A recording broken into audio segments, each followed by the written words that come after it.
پھر اس کی جانب دیکھا، ساتھ ہی ہلکا سا مسکرایا بھی، پھر سر ہلایا۔ وہ اس کے سر ہلانے پر خوش ہو گئی تھی۔ لالا تو آپ بھی کریں نا سب کے ساتھ، کتنا اچھا لگے گا۔ ہاروت بھائی کو دیکھیے، ہاروت تو بیگانی شادی میں عبداللہ دیوانہ ہے۔ اس کے کہنے پر وہ ہنس دی تھی۔ اسے سب کی خوشیوں میں خوش ہونا کہتے ہیں لالا۔ اس نے تصحیح کی تو اس نے جیسے متاثر ہو کر سر ہلایا۔ بالکل، اپنی خوشیوں کے لیے راہیں ہموار کرنا بھی کہتے ہیں ویسے۔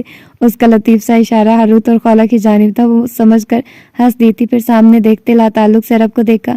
تمہیں آتا ہے یہ والا پشتو ڈانس؟ نہیں، اور زولا کی ہنسی تھم گئی تھی، بدمزہ ہو کر پیچھے ہوئی۔ بہت ہی زیادہ بورنگ ہو تم عرب، اپنا روایتی ڈانس نہیں آتا تمہیں، کیسے بھول سکتے ہو اپنی ثقافت تم؟ اگر یہ مجھے شرمندہ کرنے کی کوشش ہے تو میں شرمندہ نہیں ہو رہا، صاف گوئی سے کندھے اچکا کر کہا۔ اس نے اس پر ایک اف والی نگاہ ڈال کر چہرہ دوبارہ زرولی کی جانب پھیر لیا تھا۔ ویسے لالا، آپ دونوں کی دوستی کیسے ہوئی؟ وہ پھر سے چونکا تھا، نگاہ زولا کے سر کے اوپر سے یوں ہی عرب پر پڑی، وہ بھی اسی طرف دیکھ رہا تھا۔ ہم اسکول میٹس تھے۔ ہر اسکول میٹ آپ کا دوست نہیں ہوتا، اس نے فوراً کہا تو زرولی نے گہرا سانس لیا، وہ ایسے ٹلنے والی نہیں تھی۔ ہم فٹ بال ٹیم میں ساتھ تھے، اس دن ہم ٹورنامنٹ کا بہت اہم میچ جیتتے تھے۔ مخالف ٹیم کے لڑکوں نے ہم پر بہت سے جملے کسے، کسی نے مجھے چیٹر کہا تو آپ کے مالک کو برا لگ گیا، پھر اس نے راہداری میں نکل کر اس لڑکے کا چہرہ مسخ کر دیا، تب سے ہم دوست بن گئے۔ وہ حیرت سے کبھی اسے دیکھتی تو کبھی عرب کو۔ مجھے لگا تھا کوئی بہت وارم سا لمحہ آیا ہوگا آپ دونوں کے درمیان۔ اس کے کہنے پر جہاں زرولی مسکرایا وہیں عرب نے مسکراہٹ دبانے کے لیے چہرہ جھکا لیا۔ وارم؟ زولا سے یہی توقع کی جا سکتی تھی، بہت وارم تھا وہ لمحہ۔ اس دن بہت گرمی تھی، اس لڑکے کو مارنے کے بعد پی ٹی سر کے آفس میں جو عزت افزائی ہوئی، اس کے بعد تو سب مزید وارم ہو گیا تھا۔ وہ چند پل گم ہوئی اسے دیکھتے ہی، اور پھر وہ دونوں ہنستی ہے۔ یہ والا وارم نہیں لالا، وہ ہنستی جا رہی تھی، ہمارے ہاں یہی والا وارم ہوتا ہے، اس نے شانے اچکا کر جیسے جو ہے سو ہے والے انداز میں کہا تھا۔ عرب ان دونوں کی باتیں سنتا سامنے انارکلی فراق میں یہاں وہاں گھومتی ایک لڑکی کو نگاہوں کی قید میں لیے ہوئے تھا۔ یوں ہی وہ سبزہ زار پار کرنے کے بعد اندر بڑھی تو وہ بے ساختہ اٹھ گیا۔ وہ سر اٹھا کر اسے دیکھنے لگے۔ میں آتا ہوں، ان دونوں کی جانب دیکھے بغیر کہا، اور پھر سبزہ زار سے گزرتی داخلی روش پار کر کے اندر کی جانب بڑھ گیا۔ وہ دونوں رک کر گردنیں پھیرے اسے دیکھ رہے تھے۔ پیچھے وہ لاؤنج میں خالہ کے سامنے استادہ تھا، وہ سوالیہ نگاہوں سے سر اٹھا اسے دیکھ رہی تھی۔ السلام علیکم، میں عرب ہوں۔ خالہ کی نگاہوں میں پہلے حیرت، پھر شوق اور آخر میں ناسمجھی ابھری تھی۔ اسے سر سے لے کر پیر تک دیکھتے ہوئے نظروں کے سامنے ایک جھماکا سا ہوا۔ سبز آنکھیں، پرکشش نکوش، مضبوط جبڑے، ممتاز شولڈر بلیڈز، قدآور اور تاثرات سے ذرا بے نیاز چہرہ، وہ ان تمام شاعر پر پورا اترتا جو زولا نے گاہے بگائے اس کے گوش گزار کیے تھے۔ وہ بنا پلک جھپکائے چند پل اسے دیکھتی رہی۔ اس نے کبھی عرب کو نہیں دیکھا تھا۔ وہ بہرام کے گھر ملازمت کرنے تب آیا تھا جب خالہ اور اس کے گھر والے ہجرت کر کے وہاں سے اس علاقے میں آ بسے تھے۔ اس نے صرف زولا سے عرب کے متعلق ذکر سن رکھا تھا، اور خدا جانتا تھا کہ وہ اسے کچھ خاص پسند نہیں تھا، بلکہ وہ کسی حد تک اسے ناپسند کرتی تھی۔ اس شخص نے زولا کو ہمیشہ تکلیف سے ہی دوچار کیا تھا۔ اسی توجیہ کے باعث اس نے خود سے عہد باندھ رکھا تھا کہ جب کبھی اس کا اور عرب کا سامنا ہوا تو وہ اسے ضرور کھری کھری سنائے گی، اسے اس کے اعمال کا احساس دلائے گی۔ وہ کبھی بھی اس کے سامنے زولا کی طرح پسپائی اختیار نہیں کرے گی۔ لیکن جانے کیوں اس کا حلق خشک ہو چکا تھا۔ اس کے حیران ہونے پر عرب نے خنخار کر اس کی توجہ لینی چاہی تو وہ اپنے خیالات سے چونکی۔ مجھے آپ سے ایک کام ہے، اور خالہ سوچ کر رہ گئی کہ اسے اس سے کیا کام ہو سکتا تھا۔ باہر سبزہ زار پر اب عالمگیر رشتہ دار اور دوست احباب ناچ گا کر ادھر ادھر بکھر گئے تھے۔ چندی لمحات بعد وہ سب اوقات کار کا خاص دھیان رکھتے ہوئے اٹھ گئے۔ ان سب کو سلاطین خٹک کے علاقے کے لیے نکلنا تھا۔ اس کا علاقہ یہاں سے آدھے گھنٹے کی مسافت پر تھا۔ فضا میں خنکی بڑھ گئی تھی۔ یہ آتی سردیوں اور جاتی گرمیوں کے دن تھے۔ دن اکثر دھوپ کی تمازت سے دہک اٹھتے، لیکن راتیں بے حد ٹھنڈی رہنے لگی تھی۔ وہ اور زرولی بھی دروازے کی جانب چلے آئے۔ داخلی روش سے لے کر بنگلے کے باہر تک قیمتی گاڑیوں کی قطار لگی تھی۔ پشتو گیت اپس منظر میں بجتے نہ محسوس سا شور پیدا کر رہے تھے۔ کمکموں سے جگمگاتا بنگلہ شادی کا گھر ہی معلوم ہوتا تھا۔ زولا نے یہاں وہاں نگاہ گھما کر خالہ کو تلاش کیا۔ وہ اسی پہر داخلی زینے عبور کرتی آ رہی تھی۔ ہاروت بھی ان کے ساتھ آ کھڑا ہوا تھا۔ ناچ لیا تم نے؟ زرولی نے پوچھا تو وہ ہنس دیا۔ نگاہوں میں خالہ کے آ جانے پر ستائش سی امڑ آئی تھی۔ وہ یہاں سب کے بیچ آپس میں بہت لیے دیے سے تھے، لیکن وہ اسے محض دیکھ کر ہی خوش تھا۔ ظاہر ہے اب تم تو شادی کر نہیں رہے کہ بھائی کو ناچنے کا موقع ملے۔ جی بھائی کے شوق کے لیے میں شادی کر لوں نا۔ اس نے سر ہلایا تھا۔ وہ برا سا منہ بنا کر سامنے دیکھنے لگا۔ خالہ نے انارکلی فراق پر ہی سفید چادر اوڑھ لی تھی۔ بہرحال پشتون گھرانہ تھا اور یہ لوگ کتنے بھی آزاد خیال ہو جاتے لیکن باہر جاتے ہوئے چادر خود کے گرد لپیٹنا بہت اہم تھا۔ وہ زرولی کو سوبر سی مسکراہٹ کے ساتھ سلام کرتی زولا کے پاس آئی، اسے سفید چادر تھمائی۔ اس نے سوالیہ نظروں سے چادر تھامتے ہوئے اسے دیکھا تھا۔ اسے پہنو، باہر جا رہے ہیں۔ لیکن مجھے تو چادر لینی ہی نہیں آتی۔ اس نے بے چارگی سے چادر کھولتے ہوئے دیکھی۔ اسے دوپٹے اور مفلر لینے کی عادت تھی۔ زرولی نے اس کے پریشان چہرے کو دیکھا، پھر خالہ پر نگاہ گئی۔ رہنے دے خالہ، خیر ہو گئی، ہم سب ساتھ جا رہے ہیں نا، مسئلہ نہیں ہے، اس نے نرمی سے کہا تو زولا کو شرمندگی ہوئی۔ خالہ نے بھی اسے میں کچھ نہیں کر سکتی والی نظروں سے دیکھا تھا۔ اس نے ایک نظر اٹھا کر اطراف پر ڈالی۔ بنی سوری تمام خواتین نے سروں پر سفید چادریں لے رکھی تھی، پھر اپنے ہاتھ میں تھامی سفید چادر کو چہرہ جھکا کر دیکھا۔ میں آتی ہوں پہن کر، اس نے اتنا کہا اور پھر کسی کی جانب بھی دیکھے بغیر گھر کے اندر بڑھ گئی۔ باہر سب چلو چلو کا شور مچائے گاڑیوں میں بیٹھ رہے تھے۔ کچھ گاڑیاں تو مطلوبہ منزل کی جانب نکل بھی گئی تھی۔ اب داخلی روش پر محض گھر والوں کی گاڑیاں کھڑی تھی۔ وہ جلدی سے اندر آئے، پھر لاؤنج میں آ کر ایک جانب گول سے آئینے کے سامنے ٹھہر گئی، گہرا سانس لیا اور پھر چادر خود کے گرد لپیٹی۔ اب منظر کچھ یوں تھا کہ اس کے چہرے کے گرد سفید چادر تھی، کانوں کی بھاری جھمکے ہلکے سے جھلک رہے تھے اور کتھئی بالوں کی ایک لٹ پھسل کر چہرے پر گر رہی تھی۔ سفید چادر میں اس کا مومی چہرہ دہک رہا تھا۔ زولا، بس اسے پیروں میں نہیں آنے دینا، باقی سب خیر ہے، اس نے خود سے کہا اور پھر باہر چلی آئی۔ سامنے اپنی گاڑی سے پشت ٹکائے عرب کھڑا عالمگیر کی کوئی بات سنجیدگی سے سن رہا تھا۔ نگاہ یوں ہی داخلی زینوں کی جانب پھسلی اور پھر ایک لمحے کے لیے اسے اس لمحے پر یقین نہیں آیا۔ زرولی فون پر جھکا تھا، یوں ہی چہرہ اٹھایا تو لمحے بھر کو ٹھہرا، ابرو اوپر اٹھے۔ وہ چادر لینے کی عادت نہ ہونے کے باعث اسے بار بار پیشانی تک کھینچتی، لیکن وہ ریشمی بالوں کے باعث پھسل جاتی۔ خالہ کی بڑی بہن اس کے چادر لینے کو سراہ رہی تھی۔ وہ ان کے توصیفی جملے پر ہلکی سی سرخ ہو کر ہنستی، پھر سے چادر ٹھیک کرنے لگی۔ عالمگیر نے رب کا ٹھٹکنا محسوس کر لیا تھا، اسی لیے اس کی نگاہوں کے تعاقب میں گردن پھیر کر دیکھا، پھر مسکرا کر چہرہ واپس موڑتے ہوئے عرب پر نگاہ ڈالی۔ وہ نچلا لب دانتوں تلے دبائے محو ہو کر زولا کو دیکھ رہا تھا۔ خالہ، میں عجیب تو نہیں لگ رہی نا؟ اس نے گاڑیوں کی جانب بڑھتے ہوئے دکھتے پیروں کو نظر انداز کر کے اس سے پوچھا تھا۔ وہ اس کے پوچھنے پر ہنسی، پھر اس کی تھوڑی پکڑی۔ سفید چادر ہی نظر آ رہی ہے بس، زولا نظر نہیں آ رہی، اس نے خفا ہو کر اسے دیکھا تھا۔ خالہ نے لمحے بھر کے لیے اس کی خفا آنکھوں کو دیکھا، پھر کچھ یاد آنے پر اس کی کونی پکڑی۔ تم تو گاڑی میں بیٹھو، تمہیں تو میں پوچھتی ہوں، میں نے کیا کر دیا؟ اب وہ گھبرا گئی، پہلے ہی یہ چادر اسے پریشان کر رہی تھی۔ پیچھے ہارود نے زرولی کی کونی ہلائی تو وہ چونکا، اس کی جانب دیکھا۔ سفید چادر میں لڑکی پہلی دفعہ دیکھی ہے یا لڑکی ہی پہلی دفعہ دیکھی ہے؟ اس نے شرارت سے چڑھا تو وہ اپنی محویت پر خجل ہوا۔ اسے سفید چادر کے حالے میں لپٹا دیکھ کر بس مورے یاد آئی تھی۔ ریشم اس کے لیے وہ پہلی عورت تھی جو سفید چادر میں حسین لگتی تھی، لیکن آج زولا کو چادر میں دیکھ کر وہ پہلی دفعہ کسی لڑکی کو یکٹک دیکھتا رہ گیا تھا۔ ایسا نہیں تھا کہ اس نے خوبصورت لڑکیاں نہیں دیکھی تھی، اس نے زولا سے زیادہ خوبصورت لڑکیاں بھی دیکھی تھی، لیکن ان میں وہ اپنائیت، نرمی اور بے ساختگی نہیں تھی جو زولا کے انداز میں تھی۔ چلے، عالمگیر نے معائنی خیزی سے خنخار کر کہا تو وہ بھی سیدھا ہو گیا۔ خیر سے شادی ہے آج میری، زولا کس کے ساتھ جائے گی؟ اس نے پوچھا تو عالمگیر نے اگلی نشست پر بیٹھے ڈرائیور کی جانب ابرو سے اشارہ کیا، زرولی کو بھیج دو اس کے ساتھ۔ اس کے کہنے پر وہ حیران ہوا تھا۔ کیوں؟ حساس علاقہ ہے، میں صرف ڈرائیور پر بھروسہ نہیں کر سکتا۔ اور زرولی پر؟ اس نے چھوٹتے ہی پوچھا تو وہ اگلی نشست کا دروازہ کھول کر بیٹھتے بیٹھتے ٹھہرا، ایک ابرو اٹھا کر اسے دیکھا اور عالمگیر کو سیدھا ہونے میں لمحہ لگا۔ ہاتھ اٹھا کر وہ زرولی کی جانب بڑھا، خلاف توقع اس نے بنا کسی پس و پیش کے بات مان لی تھی۔ عالمگیر اب ڈرائیور کو سرونٹ کوارٹر میں بھیج کر گاڑی کی چابی اسے دے رہا تھا۔ لڑکیوں، عالمگیر کے متوجہ کرنے پر دونوں طرف مڑی۔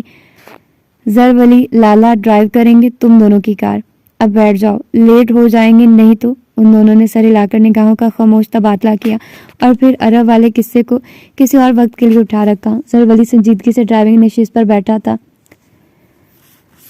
گاڑیاں منزل مقصود کی جانب گامزن ہو گئی اور پھر پورے راستے زولا نے دیکھا کہ زرولی کیسے سنجیدگی سے بیک ویو مرر کی جانب ایک بھی نگاہ ڈالے بغیر جانے پہچانے راستوں پر موڑ کاٹ رہا تھا۔ اس کے دل میں بے اختیاری اس کے لیے عزت بڑھ گئی تھی. اس نے مردوں کی اکثریت کو کم سنی سے لے کر اب تک خود کو گھورتے اور توجہ لیتے ہی پایا تھا. وہ ہر لڑکی کی مانند بہت غیر آرام دہ ہوا کرتی تھی، لیکن زرولی کے آس پاس ایسی ہر فضا مفقود تھی.